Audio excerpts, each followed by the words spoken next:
संपूर्ण नाम के एक गांव में एक किराना फरोश था।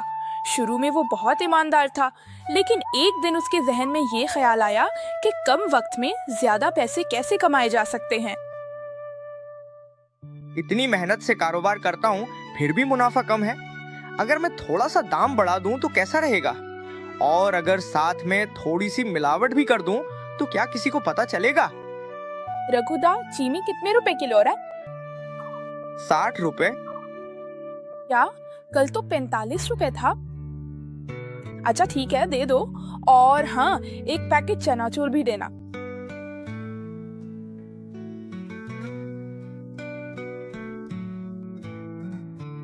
देखो ना, इस तरह आहिस्ता आहिस्ता दाम बढ़ाऊंगा तो किसी को पता भी नहीं चलेगा। अब्बा, जरा अच्छी मूंग दाल देना, वो भी 500 ग्राम के करीब। हाँ जी सीमा, रुकिए देता हूँ। तब रघु ने अच्छी दाल में कुछ पुरानी कीड़े लगी दाल मिलाकर दे दी। कह रही हूँ, ये अच्छी होगी ना? हाँ हाँ बिल्कुल बेहतरीन माल है। ये रघु की दुकान का माल है, बुरा कैसे हो सकता है? चलो, अच्छी हो तो ही अच्छा है। ये लो तुम्हारे पैसे। अरे मासीमा, 90 रुपए। हाँ, क्या कह रहा है? 90 रुपए? हाँ 90 रुपए। आपने अच्छी दाल मांगी, यही मैंने तुम्हें दिया है। और इसकी कीमत थोड़ी ज्यादा होगी, ठीक है? ठीक है, एक काम करो और बाकी नोटबुक में लिखो, मैं बाद में आपको दे दूंगा।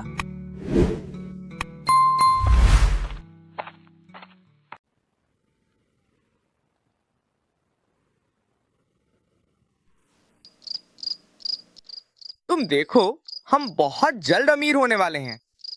अमीर आदमी? हाँ हाँ, हम अमीर, बहुत अमीर लोग होंगे। लेकिन कैसे? मैं दोबारा कारोबार करके अमीर कैसे बन सकता हूँ? और फिर आपको ढेरों सोने के जेवरात बनाकर अपने बेटे को अच्छे स्कूल में दाखिल करवा दूं। फैचर, ये हैं? वालिद, ये बहुत अच्छा होगा।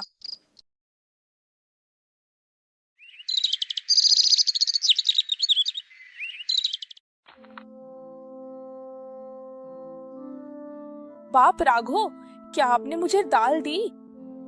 वो दाल तो मैं पका ही ना सकी, उसमें तो सिर्फ कीड़े ही कीड़े थे।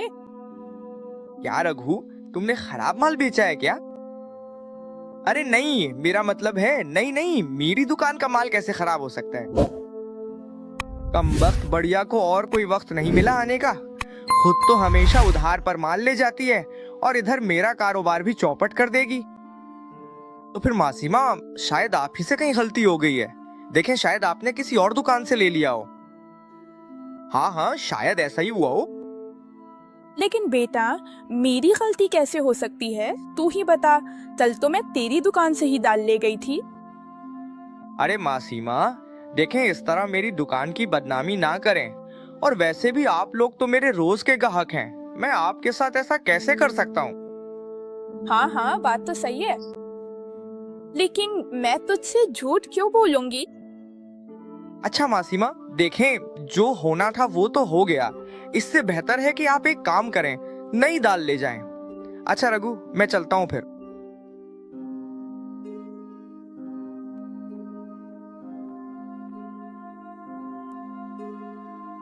साला, थोड़ा सा और होता तो पकड़ा ही जाता। उफ बाबा, शुक्र है पूरा केस नहीं बना। नहीं, अब से और ज्यादा एहतियात से काम करना होगा ताकि किसी को कुछ पता ही ना चले और मैं भी पकड़ा ना जाऊं।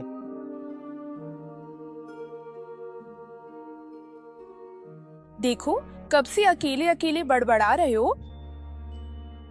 गिनी को क्या बताऊं?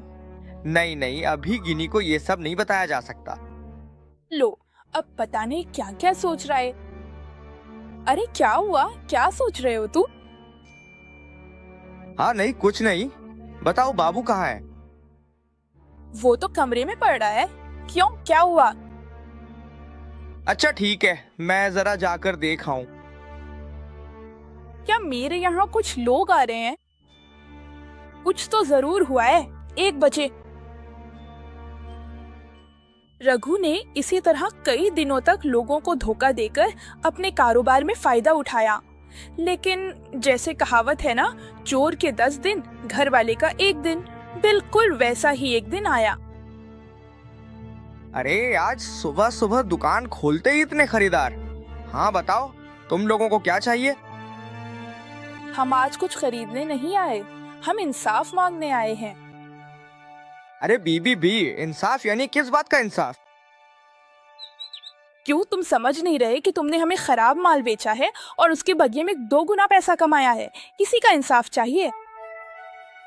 कुछ दिन पहले मैंने उस खाला की बात पर यकीन नहीं किया था, लेकिन अब तो देख रही हूँ कि वो बिल्कुल सही कह रही थी।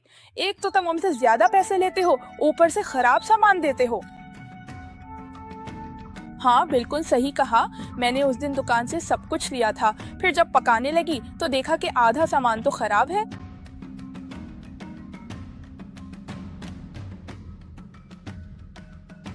आसिम मॉडल मासाई आए, मैंने आपको बुलाया था। ये देखें, सिर्फ मेरे साथ नहीं, रघु ने ऐसे काम और भी बहुत लोगों के साथ किए हैं। मैं 2 दिन पहले 20 अंडे दे गया था और उनमें से 13 अंडे खराब निकले। और मैं तो कुछ दिन पहले दाल ले गया था, लेकिन उसमें से कोई दाल नहीं मिली, सिर्फ कीड़े ही निकले। यकीन करें बाबू, ये खोका भी उस वक्त वहाँ था, लेकिन किसी ने मेरी बात नहीं सुनी। सबने कहा कि शायद मेरी ही कहीं गलती है। रघु, ये सब क्या सुन रहा हूँ? नहीं, मेरा मतलब है मॉरल मासाई, मैंने ऐसा कोई काम नहीं किया। यकीन करें, ये सब झूठ बोल रहे हैं। हाँ, बहुत सारे लोग झूठ बोल रहे हैं। हाँ मिस्टर मॉरल। ठीक है, चूंकि हम सब झूठ बोल रहे हैं, इसलिए आपको एक काम करना चाहिए कि अपनी दुकान में सामान खुला रखें। फिर आपको मालूम होगा कि कौन सच कह रहा है और कौन झूठ बोल रहा है। ओह मेरे खुदा, मैं इस बड़ी जबान में फंस गया हूँ, तो अब मैं क्या करूँ? हाँ, ऐसा ही दिया जाए। हाँ, ऐसा ही करो। नहीं, ये कैसे हो सकता है? मेरी दुकान में बहुत कीमती सामान है। अगर तुम लोग ऐसा करोगे तो मेरा बहुत नुकसान हो जाएगा। नुकसान हो जाएगा? और जो तुमने खराब माल बेचकर हमारा नुकसान किया, उसका क्या? बस बहुत हो गया, सब लोग जरा खामोश हो जाओ आगे। अच्छा रघु, क्या तूने वाकई ये काम किया है? देख, अगर तूने मुझसे झूठ बोला तो मैं अभी पुलिस को बुलाने पर मजबूर हो जाऊंगा। ये मतलब है मोरल साहब, बिला वजह पुलिस क्यों बुलाएंगे?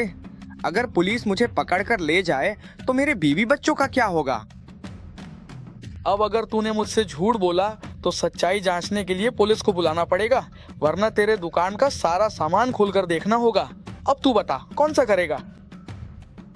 नहीं, मैं बता रहा हूँ, सब कुछ सच सच बता रहा हूँ।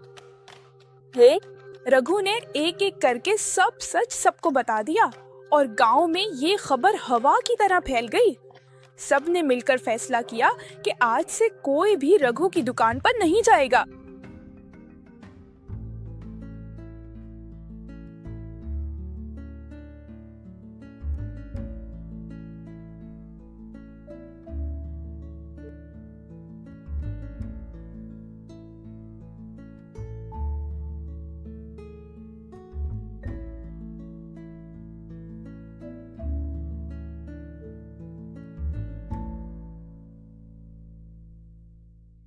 क्या हुआ बेटा, क्यों इस तरह रो रहा है? सब लोग मेरे अब्बू को धोखेबाज कह रहे हैं। कहते हैं मेरे अब्बू लोगों को लूट कर पैसे कमाते हैं और मुझे पढ़ाते हैं। रो मत बेटा, रो मत। तेरे अब्बू की ये गलती की वजह से तुझे और मुझे मोहल्ले वालों से बहुत कुछ सुनना पड़ रहा है। आज तेरे अब्बू आए, मैं उनसे बात करूंगी, उसके बाद मैं ही कोई इंतजाम करूंगी।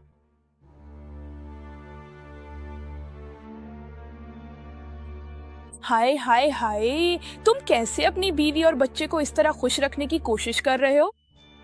दूसरों को धोखा देकर उनके पैसों से तुम अपने बेटे को अच्छे स्कूल में दाखिला दिलवाओगे, मेरे लिए सोने के जेवर बनवाओगे? क्या तुम यही सोच रहे थे? अच्छा, क्या इससे हम वाकई खुश हो जाएंगे? नहीं, मेरा मतलब है बेगम, तुम मुझे गलत मत समझो। देखो, मैंने ये सब हमारे अच्छे रहने के लिए किया था। क्या तुम जानते हो कि तुम्हारे इस काम की वजह से मैं बाहर नहीं जा सकती, मोहल्ले की किसी औरत से मैं बात नहीं कर सकती। उनसे मिलते ही वो सब मुझे यही बातें सुनाती हैं। यहाँ तक कि तुम्हारे इस छोटे से बेटे को भी उसके दोस्तों ने नहीं छोड़ा। उन्होंने भी उसे कहा है कि वो एक धोखेबाज और चोर का बेटा है। गिनी, मुझे माफ कर दो, मुझसे गलती हो गई है। मुझसे माफी मांगने से क्या होगा? जरूरत पड़े तो मोहल्ले के सब लोगों के पास जाकर माफी मांगो, और अगर जरूरत हो तो गांव के मुखिया के पास जाकर भी माफी मांगो। हाँ हाँ, मैं कल सुबह ही जाऊंगा।